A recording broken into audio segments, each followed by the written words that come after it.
Commissioner Parsons, Commissioner DiAgostino, thank you so much for joining me. I want to start off by talking about May 16th, the election board meeting. Was that one of the most drama-filled meetings you've had, Commissioner Parsons, in your time here? We've had some other meetings with drama, but obviously there was a lot of people there that day, and a lot of people had passionate feelings, which is fine. That's our system. So let's talk about that. So the meeting on May 16th was one of the main parts of the meeting was to remove the mail-in ballot drop box that was here at the county building. And there was concern that removing that drop box is going to lead to disenfranchisement. People aren't going to be able to vote. There's ulterior motives here, perhaps. There's a lot of concerns for that. There's also concerns voiced that this is a good thing. We need to remove the ballot drop box for election security. So I want you to help our viewers understand how we got to this point in Lancaster County where the issue of the mail-in ballot drop box caused some drama and there was some concern. So can you take us back to how the drop box got there in the first place, going back to Act 77? Where did this come about? How did this start?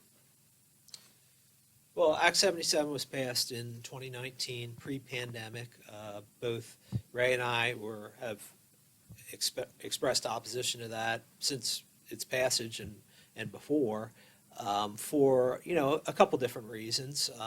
Concerns about the constitutionality of it, but also concerns about the logistics of the elections, how elections are run, and just the fact that basically for decades Pennsylvania had a system for elections. Mostly it was in person. We have 240 precincts around Lancaster County. Lots of options for people to vote, and if you couldn't make it there for specific reasons, you could get an absentee ballot. That's articulated in the Pennsylvania Constitution, and that was all changed, and mail-in balloting was massively expanded. So, one of the concerns, in the law, it's required that you must bring in your own your mail-in ballot, either put it in the mailbox or bring it into to the county building, to the Board of Elections.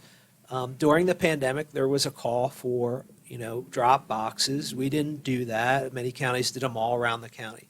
We had one here in our county government building at the doors where the sheriff's deputies are, supervised by sheriff deputies with a video camera on it. It was very secure, but nevertheless, fast forward to a last election cycle, Governor Wolf went on the radio and indicated that he had given his ballot to his wife to drop off in a drop box in York County. Most people at the beginning of this didn't know that's illegal, but the governor certainly does because he signed the law. And to me, really, that was advertising to people that this law doesn't matter. And we didn't want someone to either accidentally break the law by bringing, not knowing that's against the law and bringing it in, or breaking the law on purpose. So this idea of disenfranchisement is striking to me because prior to Act 77 in 2019, this is the way people voted. As Commissioner Parsons said, you either went to your poll or you filled out an absentee ballot application and you either brought your absentee ballot into the Board of Elections or you went to we put it in a mailbox. So it was never to talk about that was disenfranchisement. You have options to vote. And the issue was also raised about, well, what if I can't get to the office for some reason or to a mailbox? Well, you can still, if you get to a mailbox, you get to a Board of Elections office.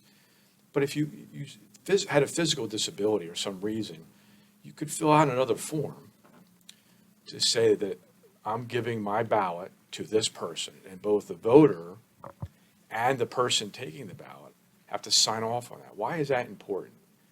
It goes to the issue of making sure that there is an accuracy and that there is a chain of custody for that ballot. Ballots are the currency of our elections. Our elections are germane, obviously, of utmost importance, sacred, you might say, to our democratic constitutional republic. So a chain of custody is very important because you want to have faith in the election system. And so not having that chain of custody is not good. And so that's another reason why we felt it very important that we have people bring their own ballot or have a form that's signed off that can be checked to make sure that both people are legitimate people and voters that can actually take part in the election.